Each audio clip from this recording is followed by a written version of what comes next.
Hello dear students, स्वागत है आपका अपने YouTube channel excellent study classes में। स्टूडेंट्स, आज हम देखने वाले हैं क्लास 12th हिंदी का खंड काव्य।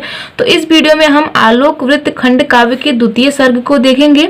इससे पहले हमने आलोक वृत्त खंड काव्य के प्रथम सर्ग को बता दिया है, उस पर मैंने ऑलरेडी वीडियो बना दिया है। अगर आप लोग उस वीडियो को नहीं देखे हैं तो वो वीडियो इस वीडियो के डिस्क्रिप्शन में है, आप वहां से जाकर के देख सकते हैं। तो आलोक वृत्त खंड काव्य के जितने भी सर्ग हैं बहुत ही इंपॉर्टेंट है, तो स्टेप बाय स्टेप हम आपको बता रहे हैं, तो आपको उन्हें जरूर प्रिपेयर कर लेना चाहिए। ये आपके बोर्ड एग्जाम में लगभग हर साल पूछे जाते हैं। तो खंड काव्य आपके बोर्ड एग्जाम में हर साल पूछा जाता है और ये आपके बोर्ड एग्जाम में 5 नंबर का पूछा जाता है। तो बहुत ही इंपॉर्टेंट है, आपको इन्हें जरूर प्रिपेयर कर लेने चाहिए। स्टूडेंट्स, अगर आप लोग प्रथम सर्ग को नहीं देखे हैं तो उसका लिंक इस वीडियो के डिस्क्रिप्शन में है, आप वहां से जाकर के देख सकते हैं। आलोक वृत्त खंड काव्य कौन कौन से स्टूडेंट्स अपने बोर्ड एग्जाम में लिख सकते हैं, क्योंकि ये आपके बोर्ड एग्जाम में जनपद के अकॉर्डिंग पूछा जाता है। तो इस वीडियो के एंड में हम आपको बताएंगे कि कौन कौन से स्टूडेंट्स आलोक वृत्त खंड काव्य को लिख सकते हैं। तो सबसे पहले हम देख लेते हैं कि इसको कैसे लिखना है और कितना लिखना है। बहुत ही आसान शब्दों का प्रयोग किया है मैंने, आपको याद करने में भी प्रॉब्लम नहीं होगी। तो यहाँ पे ध्यान दीजिए आपको कैसे लिखना है। सबसे पहले आपको हेडिंग डाल देना है, ठीक है। और कितना लिखना है यहाँ पे ध्यान दीजिए, आपके बोर्ड एग्जाम में 80 शब्द तक ही पूछा जाता है। तो जितना मैंने लिखा है ये मिनिमम है, आप इतना अपने बोर्ड एग्जाम में लिख सकते हैं, ठीक है। तो यहाँ पे ध्यान दीजिए, द्वितीय सर्ग में गांधी जी के जीवन के क्रमागत विकास पर प्रकाश डाला गया है। तो द्वितीय सर्ग में गांधी जी के जीवन के क्रमागत विकास पर, यानी कि उनके परंपरागत विकास पर प्रकाश डाला गया है, ठीक है। आगे देखिए, वे बचपन में कुसंगत में फंस गए थे। कुसंगत मतलब होता है बुरी संगत, मतलब अच्छी संगत नहीं, बुरी संगत। तो वो बचपन में, गांधी जी बचपन में कुसंगत में फंस गए थे, यानी कि बुरी संगत में फंस गए थे, ठीक है। आगे ध्यान दीजिए, लेकिन जल्द ही उन्होंने अपने पिता के सामने अपनी गलतियों पर पश्चाताप किया और दुर्गुणों को सदैव के लिए छोड़ने की प्रतिज्ञा की। दुर्गुणों मतलब बुरे गुणों को, जो उनके अंदर बुरे गुण थे, ठीक है, उनको उन्होंने छोड़ने की प्रतिज्ञा की थी अपने पिताजी के सामने, ठीक है। तो कुछ इस प्रकार से इसमें बताया जा रहा है। आगे ध्यान दीजिए, आगे क्या लिखना है आपको। इसके बाद कस्तूरबा के साथ गांधी जी का विवाह हुआ। तो गांधी जी का विवाह किससे हुआ था? कस्तूरबा गांधी से हुआ था।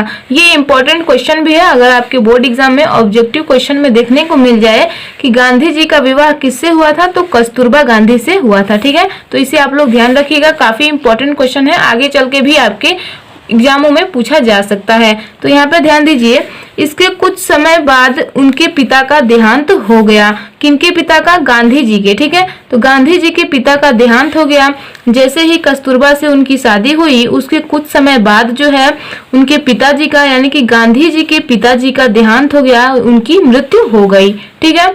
आगे ध्यान दीजिए, गांधी जी उच्च शिक्षा प्राप्त करने के लिए इंग्लैंड गए। तो गांधी जी ने उच्च शिक्षा कहाँ से प्राप्त किया है? तो ये इंग्लैंड से प्राप्त किए हैं, ठीक है।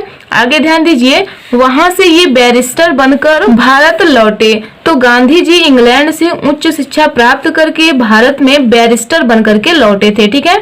तो इस तरीके से यहाँ पे आपको बताया जा रहा है। आगे ध्यान दीजिए, भारत आने पर उन्हें उनकी माता के देहांत का समाचार मिला।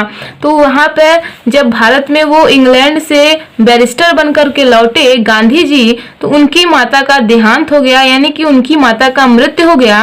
तो जैसे ही वो भारत में आए तो उन्हें ये समाचार मिला कि उनकी माता का देहांत हो गया है, ठीक है। आगे देखिए, यहीं पर द्वितीय सर्ग की कथा समाप्त हो जाती है। तो यहाँ पर द्वितीय सर्ग का कथा जो है समाप्त होता है। तो इतना ही आपको अपने बोर्ड एग्जाम में लिखना है, ज्यादा नहीं लिखना है स्टूडेंट्स, इतना ही आपको लिखना होता है, जिसके लिए आपको आपके बोर्ड एग्जाम में 5 नंबर दिए जाते हैं, ठीक है। तो काफी इंपॉर्टेंट है, बहुत ही आसान करके हम आपके लिए लेकर के आते हैं ताकि आपको याद करने में प्रॉब्लम न हो। तो आपको इन्हें प्रिपेयर कर लेने हैं और अपने बोर्ड एग्जाम में लिखने हैं। तो चलिए अब हम देख लेते हैं कौन से स्टूडेंट्स आलोक वृत्त खंड काव्य को अपने बोर्ड एग्जाम में लिख सकते हैं, यानी कि आलोक वृत्त खंड काव्य किन किन जनपदों के लिए है, ठीक है। जैसा कि आप ऊपर स्क्रीन पर देख सकते हैं, सहारनपुर, अलीगढ़, इलाहाबाद, फर्रुखाबाद, मैनपुरी, सीतापुर, मिर्जापुर, सोनभद्र जनपदों के लिए है। ठीक है, तो जो भी स्टूडेंट्स इन सभी जनपद से बिलोंग करते हैं वो आलोक वृत्त खंडकाव्य को अपने बोर्ड एग्जाम में लिख सकते हैं। अगर आपका जनपद कुछ और है, आप इन 8 जनपदों से बिलोंग नहीं करते हैं, तो आप हमें नीचे कमेंट बॉक्स में कमेंट करके बता सकते हैं।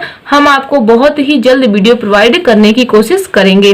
तो स्टूडेंट्स, कैसा लगा ये वीडियो नीचे कमेंट बॉक्स में कमेंट करके जरूर बताइएगा, और वीडियो पसंद आई हो तो वीडियो को लाइक कर दीजिए। एंड चैनल पर नए हैं या चैनल को अभी तक सब्सक्राइब नहीं किए हैं तो चैनल को सब्सक्राइब करके बेल आइकन को प्रेस कर दीजिए, जिससे हमारे द्वारा बनाए गए सभी वीडियो का नोटिफिकेशन आपके पास आसानी से पहुंच पाएगा।